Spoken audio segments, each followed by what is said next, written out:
ओम गणेशाय नमः। कैसे हैं सब?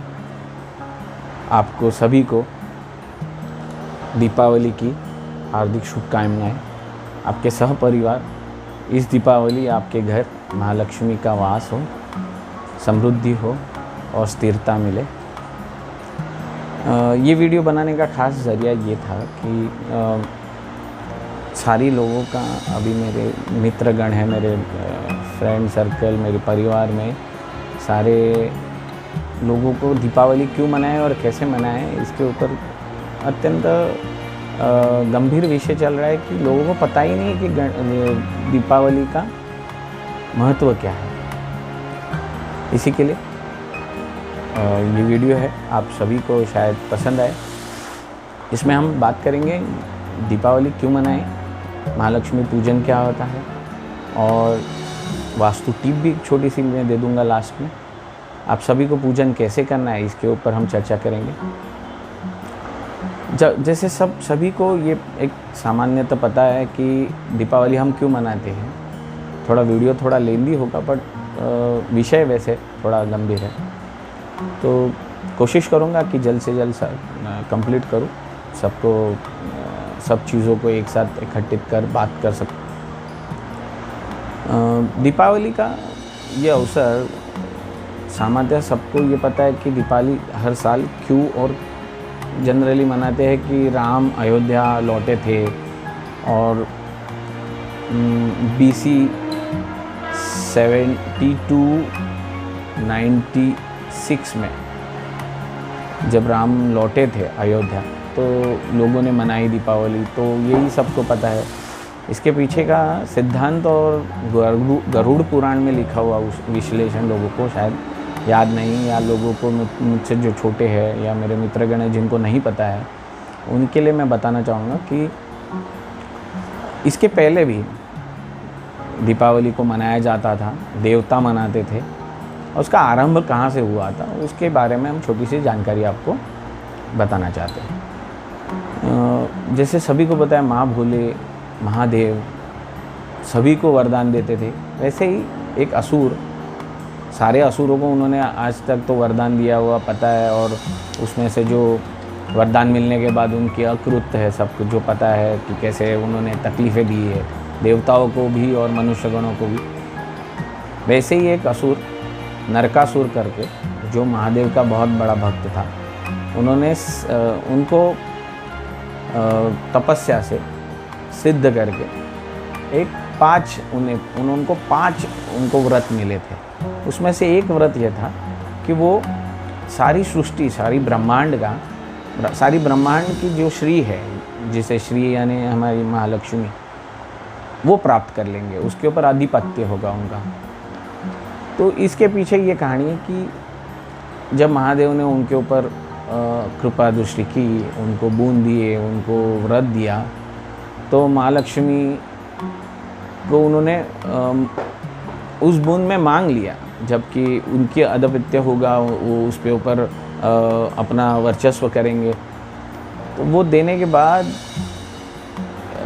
महालक्ष्मी को तो उनके कंट्रोल में आना पड़ा, उनके वश में आना पड़ा।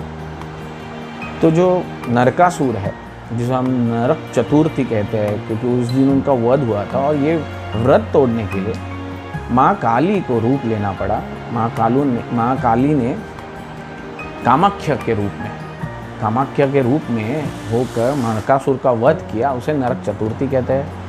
और उस दिन हम जो चिरट, जो हम लोग उसे छोटा सा जो फल होता है जिसे हम तोड़ते हैं, वो कड़वा, वो हम उसके पीछे भी एक साइंटिफिक रीज़न है, वो भी मैं आपको आगे बताऊंगा। तो उसका वध करके जो जिस दिन को हमने महालक्ष्मी को पुनर्प्राप्त किया था, माँ काली ने उनको फिर से देवलोक कैलाश पर फिर से सिद्ध किया था। तो उस दिन को सबसे काली अमावस्या जो तिथि है वो है कार्तिक अमावस्या, जिस दिन पर हम महालक्ष्मी का पूजन करते हैं। और उस दिन माँ काली ने कहा था कि जो कार्तिक अमावस्या, ये जो अमावस्या आएगी शरद पूर्णिमा के बाद की, जो काली सबसे काली अमावस्या, तो इसके पीछे साइंटिफिक एस्ट्रोलॉजिकल भी रिलेशन है, मैं बता दूंगा उसको, कि जैसे फुल मून शरद पूर्णिमा में सबसे ज़्यादा ऊर्जा आती है। मेरे पहले वीडियो में मैं आपने कहीं देखा हो तो यूट्यूब पे है, जो magical night and Sharad Purnima के ऊपर मैंने बनाया। तो उसी के बाद जो आती है वो कार्तिक अमावस्या, और वो सबसे जो सबसे अंधकार में है, जिसमें सबसे ज़्यादा अंधार है। तो इसको ये साइंटिफिक एस्ट्रोलॉजिकल है, ये इसके पीछे का सिद्धांत भी आपको ये पता चल जाएगा कि जैसे सबसे ज़्यादा तेजित चंद्र आएगा, जैसे उस दिन उसके बाद जो अमावस्या आएगी वो सबसे काली अमावस्या आएगी। तो उस दिन माँ लक्ष्मी को पुनर्प्राप्त करने के बाद माँ काली ने कहा था कि दीपों प्रज्वलित करके इस दिन को दीपावली मनाया जाएगा, सारी सृष्टि में इसको मनाया जाएगा। और ये काली होने के बावजूद भी लोग दीप जलाकर पूरे देवलोक में, पूरे सृष्टि में दिव्य में ज्योति, देव लोगों की ज्योति उससे प्रज्वलित करके पुनर्आगमन करके माँ लक्ष्मी को स्थिर और स्थायिक किया जाएगा। इसी के लिए दीपावली मनाई जाती है और माँ लक्ष्मी का पूजन किया जाता है। तो काफ़ी लोगों को ये पता नहीं होगा, पर ये पुराण में लिखा हुआ है, आप कहीं पे भी आप इसका रेफरेंस देख लें, गरुड़ पुराण में भी है। साथ साथ में हम आगे ये देखते हैं कि कैसे पूजा करना है, क्यों पूजा करनी है। माँ लक्ष्मी मतलब क्या है?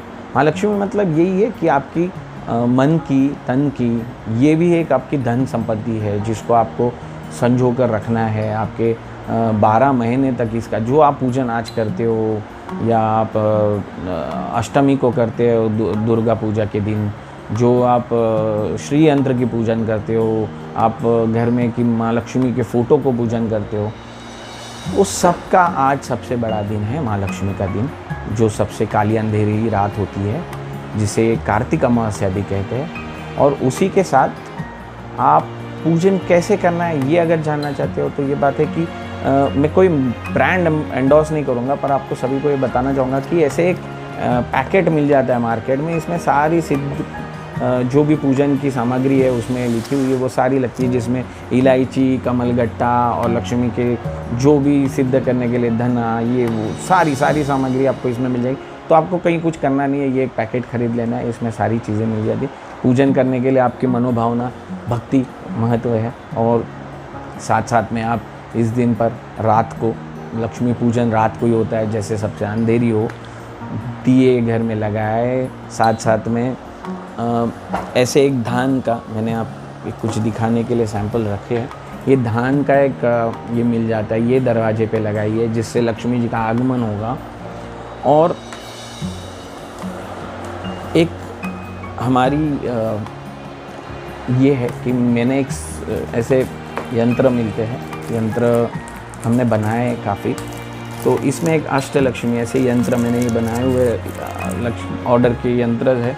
इसमें आपको एक बता देता हूँ कैसे। ये अष्टलक्ष्मी का हम लोग इसी के दिन ये पूजन करने के लिए, इसमें अष्टलक्ष्मी है, देख सकते हैं आप सभी लोग। तो इसमें अष्टलक्ष्मी है, गणपति जी का है, नीचे भी द्वार पट्टी है पूरी बनी हुई, और लक्ष्मी जी का ये द्वार पे हम लगाते हैं वास्तु के तौर पे, वास्तु की रेमेडियल और घर में सिद्ध शांति और सुख समृद्धि के लिए हम लोग धन आगमन के लिए, और हर दिशाओं की अष्टलक्ष्मी, हर दिशाओं की हमारे पास लक्ष्मी होती है, उसको आने का द्वार खुले और वो स्थिर हो, उसके पीछे का ये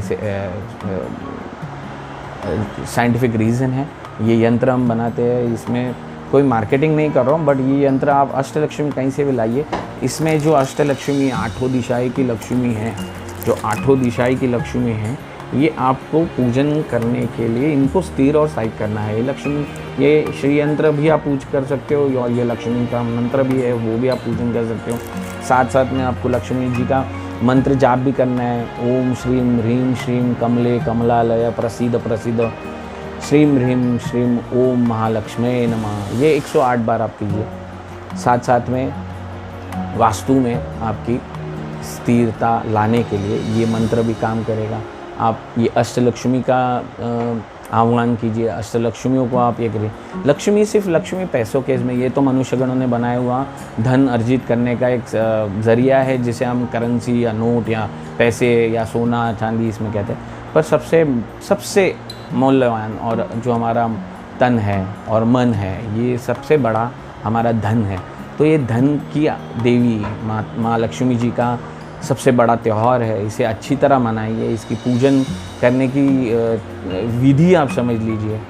अच्छा, एक छोटी सी लास्ट में ये टिप कि वीडियो बहुत ज़्यादा लेंदी हो जाता है फिर लोगों को, तो ये एक छोटी सी लास्ट में वास्तु टिप है कि जैसे लक्ष्मी आपके घर में आप सिद्ध करते हो, तो लक्ष्मी एक तरीके से हमारे घर की कूड़ा कचरा निकालने की साधन, जो आपकी झाड़ू है, आपकी मराठी में केरसूनी कहते हैं, वो आप सारे लोगों की भी घर में लक्ष्मी है। तो हम धनतेरस के दिन, मतलब एक दिन पहले और 3 दिन बाद महालक्ष्मी पूजन होता है, तो उस दिन आपको उसकी भी पूजन करनी बहुत आवश्यकता मतलब वो पहले आती है, वो आपको पूजना है।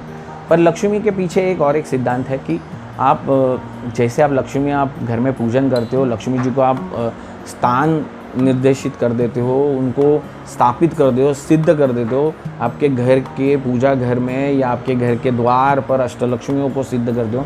पर वैसे साथ साथ में सभी को ये बताना मैं चाहूँगा कि लक्ष्मी के पीछे पीछे अलक्ष्मी भी आती है, जो उनकी बहन है, छोटी बहन है। और लक्ष्मी जी के जैसे लक्ष्मी सुंदर है, और जितनी लक्ष्मी सुंदर है, जितनी लक्ष्मी हमें प्रिय है, वैसे अलक्ष्मी उतनी क्रूर है, अकृत है, वो दिखने में सुंदर नहीं है, सुंदरता नहीं है उनके पास, तो वो साथ साथ में आती ज़रूर है। तो उसको भी आपको स्थान देना है, जैसे आप लक्ष्मी को स्थिर और स्थान देते हो, उसी तरह सेम वे आपको अलक्ष्मी को भी स्थान देना बहुत ज़रूरी है, वरना वो भी घर में आ जाएगी, वो भी कलेश करेगी, वो घर में सारे आपके दुर्गंधी मचा देगी, आपके कलेश कर देगी, घर में बहुत सारे झगड़े होंगे, धन हानि होगी, मान हानि होगी, आपका रोग ऋण शत्रुता बढ़ जाएगी, तो काफ़ी चीज़ों में वो प्रभाव करती है। तो उसको आपको स्थिर करना है। और एक छोटी सी टिप ये है कि ऐसी एक छोटी बाज़ार में जो झाड़ू मिलती है मंदिर द्वार साफ करने के लिए, ऐसी आप ये एक अलक्ष्मी, इसे अलक्ष्मी कहा जाता है, इसको आपको आपके द्वार पर बाहर से आपको लगा देना है और अलक्ष्मी को स्थिर करना है, जिससे वो अंदर ना आए और अंदर सिर्फ लक्ष्मी आए और आपको अच्छे फल दे। और ये एक छोटी सी टिप थी। साथ साथ में घर की गृहिणी जो आपके माता है, बहन है, बेटी है, और सबसे पहले आप बोलते हो कि जैसे नारायण की माँ लक्ष्मी है, वैसे घर में की जो घर की माता है, घर की लक्ष्मी है, आपकी पत्नी है, उनको आज थैंक्स गिविंग डे है, उनको आज आपको उनको भी पूजना है। तो घर की अगर लक्ष्मी खुश हो तो आपको खुशहाली से कोई नहीं रोक सकता। और ये स्त्री शक्ति, माँ शक्ति और सभी का आज आह्वान करना है आपको।